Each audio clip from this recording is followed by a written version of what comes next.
ക്രിസ്തുവിലുള്ള പ്രിയപ്പെട്ട സഹോദര സഹോദരന്മാരെ, ഇന്നത്തെ ദൈവവചനം വിശുദ്ധ യോഹന്നാൻ എഴുതിയ സുവിശേഷം 7-ാം അധ്യായം 1 മുതൽ 2 വരെയും 10-ാം വാക്യവും 25 മുതൽ 30 വരെയുള്ള വാക്യങ്ങളും. യേശു ഗലീലയിൽ ചുറ്റി സഞ്ചരിച്ചു കൊണ്ടിരുന്നു. യഹൂദർ അവനെ വധിക്കാൻ അവസരം പാർത്തിരുന്നതിനാൽ യൂദയായിൽ സഞ്ചരിക്കാൻ അവൻ ഇഷ്ടപ്പെട്ടില്ല.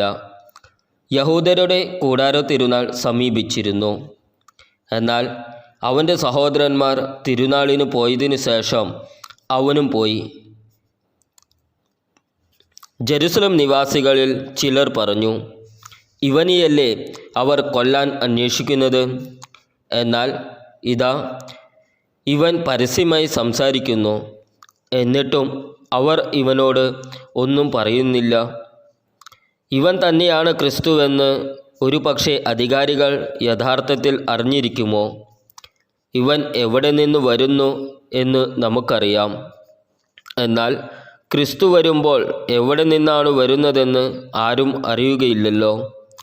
ദേവാലയത്തിൽ പഠിപ്പിച്ചു കൊണ്ടിരുന്നപ്പോൾ യേശു ഉച്ചത്തിൽ പറഞ്ഞു, ഞാൻ ആരാണെന്നും എവിടെ നിന്ന് വരുന്നുവെന്നും നിങ്ങൾക്കറിയാം.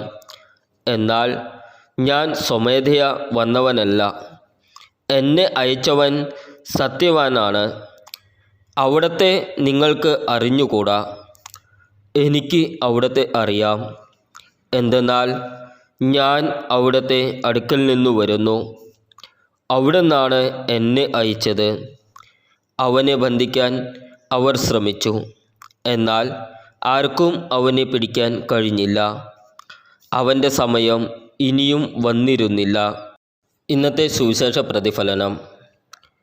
ഇന്നത്തെ സുവിശേഷ ഭാഗത്തിൽ യേശുവിൻ്റെ തീരുമാനങ്ങളിൽ നിന്നും പ്രവർത്തനങ്ങളിൽ നിന്നുമുള്ള ആഴത്തിലുള്ള ഉൾക്കാഴ്ചകളും പ്രചോദനവും നമുക്ക് നൽകുന്നു. യഹൂദയിൽ അവനെ കാത്തിരിക്കുന്ന അപകടങ്ങളെക്കുറിച്ച് അറിഞ്ഞിട്ടും കൂടാരങ്ങളുടെ പെരുന്നാളിൽ അദ്ദേഹം നിശബ്ദമായി ആളുകൾക്കിടയിൽ സഞ്ചരിക്കുമ്പോൾ അവൻ്റെ പ്രവർത്തനങ്ങളും വാക്കുകളും ധൈര്യം, ഉദ്ദേശം, ദൈവിക സമയം എന്നിവയെക്കുറിച്ച് സംസാരിക്കുന്നു. യഹൂദയിലേക്ക് പോകാനുള്ള യേശുവിൻ്റെ തീരുമാനം അവൻ്റെ ജീവൻ അപകടത്തിലായപ്പോൾ പോലും നമ്മുടെ ദൈവിക പാത ധൈര്യത്തോടെ പിന്തുടരേണ്ടതിൻ്റെ പ്രാധാന്യം കാണിക്കുന്നു. ഭയം നമ്മുടെ ദൗത്യത്തിൽ നിന്ന് നമ്മെ പിന്തിരിപ്പിക്കരുതെന്ന് അവൻ നമ്മെ പഠിപ്പിക്കുന്നു. പ്രത്യേകിച്ചും ഉയർന്ന ലക്ഷ്യത്താൽ നയിക്കപ്പെടുമ്പോൾ അവൻ്റെ യാത്ര അശ്രദ്ധമായിരുന്നില്ല, മറിച്ച് ദൈവത്തിൻ്റെ പദ്ധതിയിലുള്ള അവൻ്റെ അചഞ്ചലമായ വിശ്വാസത്തിൻ്റെ തെളിവാണ്. നാം ഒരിക്കലും തനിച്ചല്ലെന്നും ആകാശത്തിന് കീഴിലുള്ള എല്ലാറ്റിനും ഒരു സമയമുണ്ടെന്നും അറിഞ്ഞുകൊണ്ട് നമ്മുടെ ഭയങ്ങളെ വിശ്വാസത്തോടെ നേരിടാൻ അത് നമ്മെ പ്രോത്സാഹിപ്പിക്കുന്നു. മാത്രമല്ല, ജനക്കൂട്ടവുമായി യേശു നടത്തുന്ന സംഭാഷണങ്ങൾ അവൻ്റെ ജ്ഞാനവും അവൻ്റെ പഠിപ്പിക്കലുകളുടെ ആഴവും വെളിപ്പെടുത്തുന്നു. അവൻ തൻ്റെ ഉത്ഭവത്തെക്കുറിച്ചും ദൗത്യത്തെക്കുറിച്ചും സംസാരിക്കുന്നു. അവൻ്റെ അധികാരം ഭൗമിക ശക്തികളിൽ നിന്നല്ല, അവനെ അയച്ചവനിൽ നിന്നാണ് വരുന്നതെന്ന് ഊന്നി പറയുന്നു. അധികാരം, ഉദ്ദേശം, സ്വത്വം എന്നിവയെക്കുറിച്ചുള്ള നമ്മുടെ സ്വന്തം ധാരണ പരിഗണിക്കാൻ ഈ സംഭാഷണം നമ്മെ ക്ഷണിക്കുന്നു.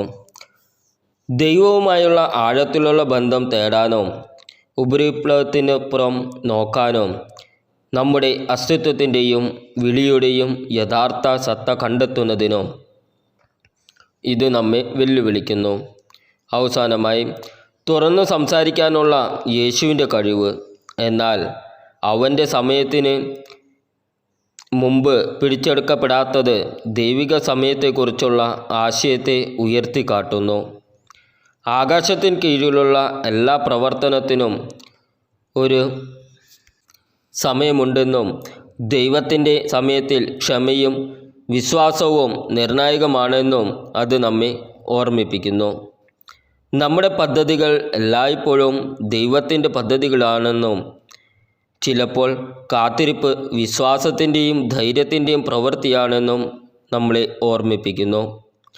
ധൈര്യത്തോടെ ജീവിക്കാനോ ആഴമേറിയ ലക്ഷ്യം തേടാനോ നമ്മുടെ ജീവിതത്തിനായുള്ള ദൈവിക സമയത്തിൽ ആശ്രയിക്കാനോ യേശുവിൻ്റെ മാതൃകയിൽ നിന്ന് നമുക്ക് പ്രചോദനം എടുക്കാം. പ്രതികൂല സാഹചര്യങ്ങളിലും ധൈര്യശാലികളും ധാരണയിൽ ജ്ഞാനികളും യാത്രയിൽ ക്ഷമയുള്ളവരും ആയിരിക്കാം. പിതാവിൻ്റെയും പുത്രൻ്റെയും പരിശുദ്ധാത്മാവിൻ്റെയും നാമത്തിൽ ആമേൻ.